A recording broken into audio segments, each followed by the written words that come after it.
Second concentration term molality. Molality को small M से denote किया जाता है। अब ये क्या होता है? Number of moles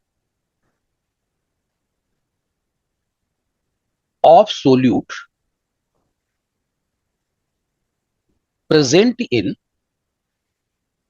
1 kilogram solvent. यानी मोलेलिटी का फॉर्मूला हुआ number of mole of solute upon weight of solution in kilogram. यानी कि small M equal to N, P N का मतलब नंबर ऑफ मोल, बी का मतलब solute, upon, sorry W S मैंने सोल्यूशन लिख दिया, wait of solvent divided by weight of, A का मतलब होता है सॉल्वेंट, है ना, इन किलोग्राम। ये है मोलिलिटी। तो इसकी यूनिट क्या हो जाएगी? यूनिट हो जाएगी मोल पर किलोग्राम, जिसे हम मोलल भी कहते हैं। yes, 1 molal aqueous solution of urea का मतलब हुआ 1 mole of urea is present in 1 kilogram solvent. उसी तरह से 0.2 मोलल सोडियम हाइड्रोक्साइड सॉल्यूशन का मतलब हुआ 0.2 mole of sodium hydroxide is present in 1 kilogram solvent. चलिए एक क्वेश्चन लेते हैं। क्वेश्चन है 20 gram sodium hydroxide is present in 500 gram water. Find molality. Small M का मतलब हुआ मोलेलिटी। sir. चलिए, तो मोलेलिटी इक्वल टू होगा given mass means mass of solute upon molar mass of solute upon weight of solvent in kilogram. Weight of solute, solute यहां sodium hydroxide है तो 20 ग्राम, और सोडियम हाइड्रोक्साइड का मोलर मास हो जाएगा 40 ग्राम, अपॉन 500 ग्राम वाटर। वाटर यहां solvent है तो हमें किस में लेना है? ग्राम में लेना है।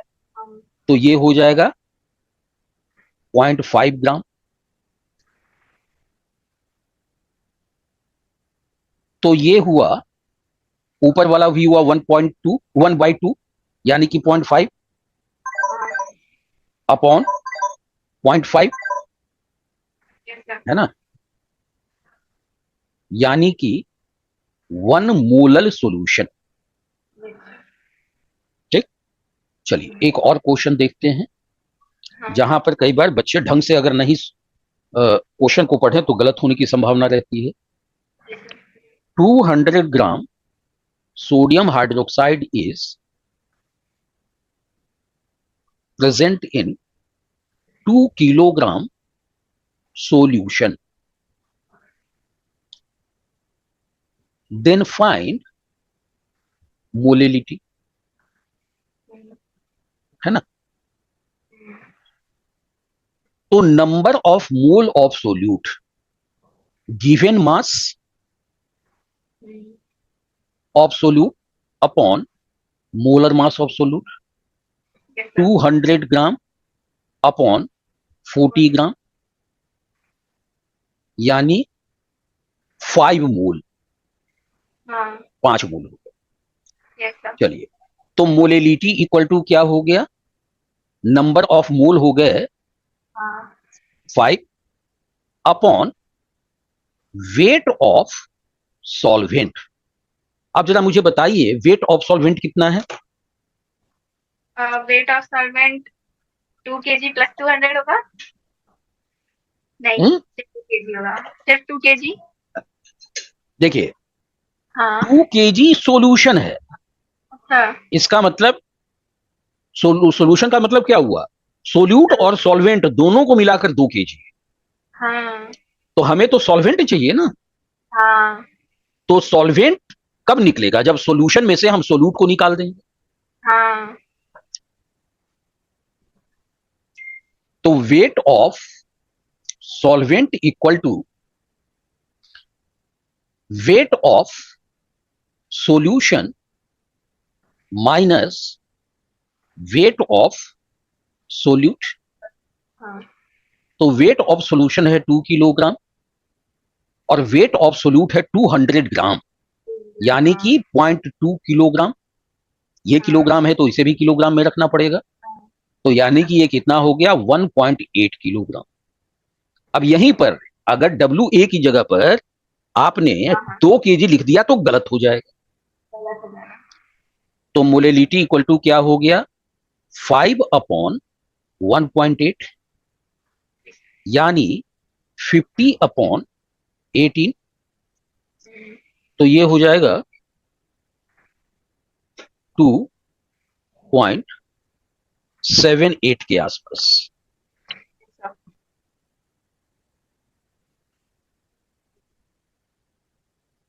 मोल फ्रैक्शन को x से डिनोट किया जाता है। यस सर तो मोल फ्रैक्शन क्या है, ratio of moles of A component to the total number of moles in the solution। तो मोल फ्रैक्शन क्या है, ये रेशियो है, किसका रेशियो है, कंपोनेंट। सॉल्यूशन के कंपोनेंट कौन कौन से होते हैं, सोल्यूट होते हैं, सॉल्वेंट होते हैं, है ना। हाँ सर तो एक कंपोनेंट का number of mole divided by total number of mole of the solution. ठीक, यस सर तो सीबीएसई के सिलेबस के हिसाब से हम लोग को बाइनरी सॉल्यूशन पढ़नी है। अच्छा तो बाइनरी सॉल्यूशन का मतलब होता है हम्म केवल 2 कंपोनेंट, हम्म, यानी सोल्यूट प्लस सॉल्वेंट ओनली, यानी कि एक ही सॉल्यूट रहेगा। जी ठीक, सर तो x ऑफ ए सॉल्वेंट का mole fraction equal to number of mole of solvent upon number of mole of solvent plus number of mole of solute. Yes sir similarly mole fraction of solute equal to number of mole of solute upon number of mole of solvent plus number of mole of solute. जी sir फिर से मैं बता देता हूं, ए क्या है, solvent है, सॉल्वेंट हाँ बी सोल्यूट है, जी सर एक्स मोल फ्रैक्शन है जी और एन नंबर ऑफ मोल्स है। हम्म अब ध्यान दीजिए, हम्म ये है मोल फ्रैक्शन, यानी कि फ्रैक्शन है, यानी हाँ X A plus X B hmm equal to always 1 होगा। जी यानी कि अगर हमें एक्स ए की वैल्यू पता है तो हम आसानी से एक्स बी निकाल सकते हाँ हैं, है ना। और इसी हाँ तरह से ठीक है। अच्छा, अब इसी तरह से मान लिया कंपोनेंट्स ऑफ द सॉल्यूशन हैं ए बी सी, ठीक। हाँ। तो मान लिया total number of mole equal to क्या हो जाएगा, number of mole of A, number of mole of B, number of mole of C. तो एक्स ए का mole fraction number of mole of A upon total number of mole. Yes sir. इसी तरह से x B equal to क्या हो जाएगा, number of mole of B upon total number of mole. इसी तरह से एक्स सी क्या हो जाएगा, n C upon n T. और यहां X A plus X B plus X C, ये तीनों मिलाकर क्या होंगे, 1। जी सर। कोई डाउट? नहीं। चलिए अब हम लोग क्वेश्चन देखते हैं। Find mole fraction of glucose in an aqueous solution if 54 gram glucose is present in 90 ml water, है ना। जी सर। अब देखिए वाटर में अगर 90 ml दे दिया है ना, तो हमें कंफ्यूज नहीं होना है। हाँ। अब एक तरफ तो ग्राम दिया गया है ना, तो सॉल्वेंट का वेट दिया गया हुआ है, हाँ। लेकिन सॉरी सोल्यूट का वेट दिया गया है, लेकिन सॉल्वेंट का वॉल्यूम दिया गया हुआ है ना। तो अब एक चीज याद रखनी पड़ेगी, डेंसिटी ऑफ वाटर क्या होती है, 1 ग्राम पर एम एल, है ना। यानी कि 90 ml का मतलब हुआ 90 ग्राम। जी sir. So 90 ml water is 90 gram water. जी। चलिए अब हमें क्या निकालना है, mole fraction of glucose in an aqueous solution. तो मोल फ्रैक्शन के लिए हमें सबसे पहले क्या करना पड़ेगा, number of mole of glucose निकालना पड़ेगा, है ना। तो X glucose equal to number of mole of glucose upon number of mole of glucose plus number of mole of water. Yes sir. देखिए number of mole of glucose given mass by molar mass, given mass है 54 ग्राम और glucose का molar mass होता है 180 ग्राम। 180, हाँ। 80 ग्राम। चलिए अगर हम इसको 3 यानी कि 0.3 हो जाएगा ये, हाँ। 0.3 हो गया। अच्छा हाँ। अब number of mole of water given mass 90 ग्राम हाँ। और इसका मोलर मास होता है 18 ग्राम, 18, हाँ। यानी कि 5 मोल्स। तो मोल फ्रैक्शन ऑफ ग्लूकोज क्या हो गया, 0.3 0.3 अपॉन 5 प्लस 0.3, जी, है ना। यानी कि 0.3 अपॉन 5.3 यानी कि 3 अपॉन 53। हाँ। तो चलिए देखते हैं कितना आ जाएगा, 5 है तो पहले तो एक शून्य फिर जीरो लेना पड़ेगा, 300 हो गया। तो 6 से तो जाएगा नहीं, 5 से जाएगा, है ना। 57 0.057 के आसपास आएगा, जी सर। ठीक है ना। ये हो गया number of sorry mole fraction of glucose. हाँ। X glucose plus X water 1 होता है। तो X water mole fraction of water क्या हो जाएगा, 1 माइनस 0.057, यस सर। और ये हो जाएगा 0.943। अब हम लोग बात करते हैं परसेंटेज कॉम्पोजिशन की। जी सर। परसेंट कॉम्पोजिशन,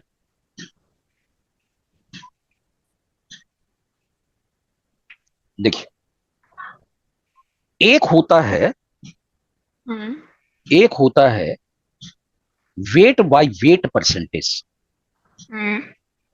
इसका मतलब हुआ weight of solute in gram upon weight of solution in gram जी। इनटू 100%।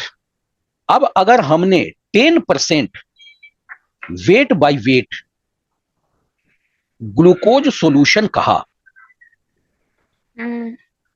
तो इसका मतलब क्या हुआ? इसका मतलब हुआ 10 gram glucose is present in 100 gram solution, है ना? तो 10% weight by weight glucose solution का मतलब हुआ कि ग्लूकोज का 10 ग्राम सॉल्यूशन के 100 ग्राम में शामिल है। हाँ सर। अब इसी तरह से दूसरा आता है weight by volume percentage, wait of solute in gram upon volume of solution in ml। ml को हम सीसी भी कहते हैं, क्यूबिक सेंटीमीटर, इंटू 100%। अब अगर 20% weight by volume sodium hydroxide solution लिखा हुआ है, इसका मतलब हुआ 20 gram sodium hydroxide is present in 100 ml solution. Yes sir. चलिए, अब एक तीसरा भी होता है volume by volume percentage. Formula volume of solute in ml upon volume of solution in ml into 100%। अब जैसे हमने कहा या कहीं लिखा हुआ हो हाँ। 10 volume by volume percentage HCl solution, तो इसका मतलब हुआ 10 ml HCl इन 100 ml सॉल्यूशन। चलिए एक क्वेश्चन देखते हैं।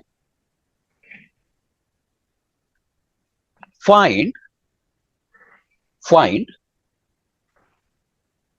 Molarity of 10% weight by volume sodium hydroxide solution. ठीक, तो यहां पर क्या दिया हुआ है? 10% weight by volume sodium hydroxide solution. इसका मतलब हुआ 10 gram sodium hydroxide present in 100 ml solution. ठीक, अब ये क्या है? गिवन मास, और ये है वॉल्यूम ऑफ द सॉल्यूशन। तो सबसे पहले हम लोग क्या निकालेंगे? Number of mole of solute. तो सोल्यूट क्या है? Sodium hydroxide. गिवन मास 10 ग्राम अपॉन सोडियम हाइड्रोक्साइड का मोलर मास हो जाएगा 40 ग्राम, यानी 1/4 यानी कि 0.25 मोल। ठीक, अच्छा, वॉल्यूम ऑफ सॉल्यूशन कितना है? 100 ml। अब हमें निकालना है मोलरिटी, तो मोलरिटी के लिए हमें क्या लेना होगा? लीटर लेना होगा। तो यानी कि ये क्या हो गया? 100 अपॉन 1000 यानी कि 0.1 लीटर। तो molarity equal to number of mole of solute upon volume of the solution in litre, 0.1।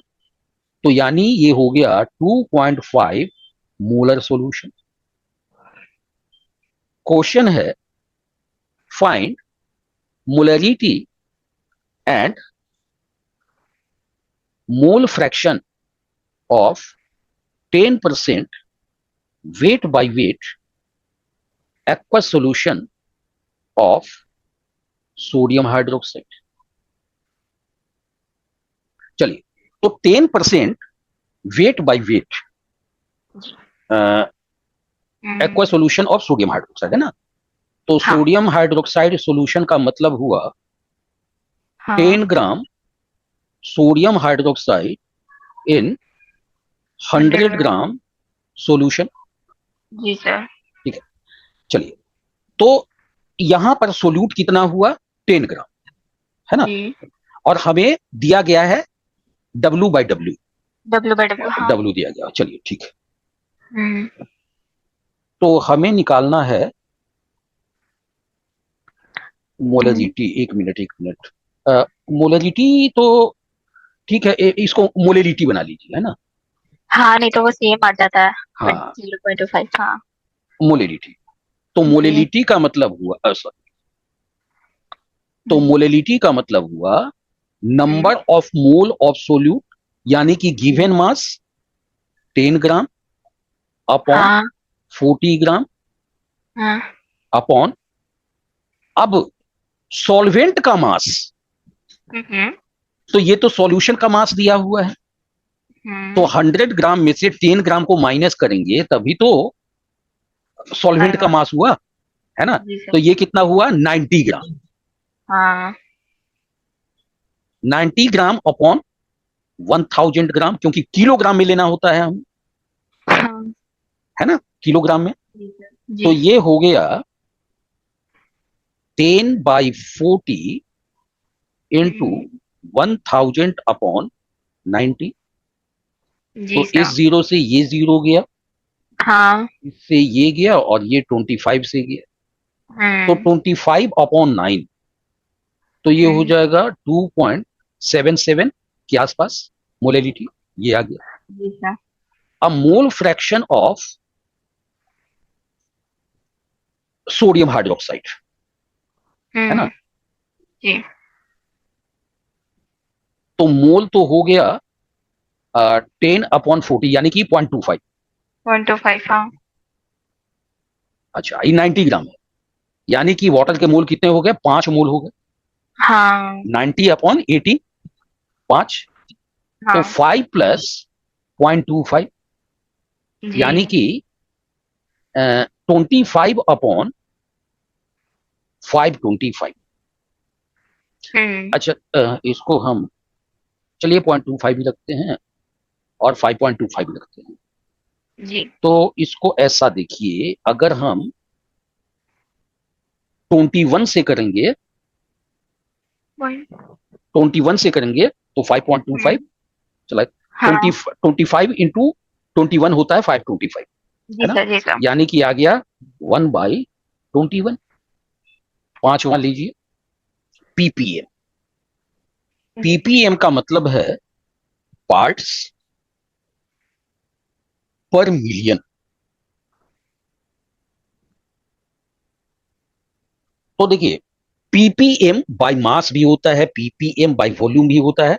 हम लोगों को पीपीएम बाय मास ही पढ़ना है, क्योंकि यही सबसे ज्यादा पूछा जाता है। वॉल्यूम वाला हाँ सीबीएसई में आज तक नहीं पूछा गया है। ठीक है sir. Parts per million, parts per million by mass, इसका मतलब हुआ mass of solute upon mass of solution जी इनटू 10⁶। तो पार्ट्स पर मिलियन का मतलब है वेरी डाइल्यूट सॉल्यूशन। जैसे कि हमने कहा 10 ppm कैल्शियम कार्बोनेट सॉल्यूशन। हम्म, तो इसका मतलब हुआ 10 ग्राम calcium carbonate in 10 to the power 6 gram solution. अब जरा 10 to the power 6 को जोड़ते जाएं, इकाई दहाई सैकड़ा पता नहीं कितना लंबा होता चला जाएगा, है ना, तो ये हाँ। 10 लाख हो जाएगा, है ना। अच्छा, तो बताइए हाँ। 10 लाख ग्राम में 10 ग्राम कैल्शियम कार्बोनेट है ना, तो क्या हो गया, बहुत ही डाइल्यूटेड सॉल्यूशन हो गया, है ना। हाँ, हाँ, चलिए अब यहां पर क्वेश्चन कैसे आते हैं। If 20 gram calcium carbonate is present in 10 kilogram solution, then find concentration in parts per million by mass। देखिए पार्ट्स पर मिलियन बाय मास का फॉर्मूला क्या होता है, वेट ऑफ सोल्यूट, है ना, वेट ऑफ सोल्यूट जी sir. Upon weight of solution into 10 to the power 6। तो weight of solute कितना है, 20 ग्राम, है ना, अपॉन सॉल्यूशन कितना है 10 किलोग्राम। तो जब ऊपर वाला ग्राम है तो नीचे वाले को भी ग्राम में बदलना पड़ेगा, हाँ, तो 3 शून्य हमने दे दिया इंटू 10 to the power 6। ठीक, जी तो इसको हम ऐसा करते हैं, ये गया और ये है 3, तो 2 into 10 to the power 3 ppm। जी। Find concentration of urea in parts per million of 0.15 weight by weight percentage solution। 0.15 weight by weight percentage solution का मतलब हुआ 0.15 gram urea in 100 gram solution. जी। तो ppm बाय मास, ppm में निकालना है, हाँ sir. तो वेट ऑफ सोल्यूट 0.15 ग्राम है हाँ, और वेट ऑफ सॉल्यूशन क्या है 100 ग्राम हाँ, इंटू 10 to the power 6। तो इस 2 को मैंने हटाया तो ये हो जाएगा 4 10 to the power 4। हाँ, 15 इंटू 10 to the power -2 हो गया और ये 10 to the power 4 है, तो 10 to the power 2 हो जाएगा ये, यानी कि हम 1.5 into 10 to the power 3 ppm कह सकते हैं, या इसे हम 1500 ppm भी लिख सकते हैं। वीडियो हेल्पफुल लगी हो तो लाइक शेयर और सब्सक्राइब जरूर करें, बेल आइकन प्रेस करना ना भूलें। Thank you for watching and see you in the next video. Happy learning.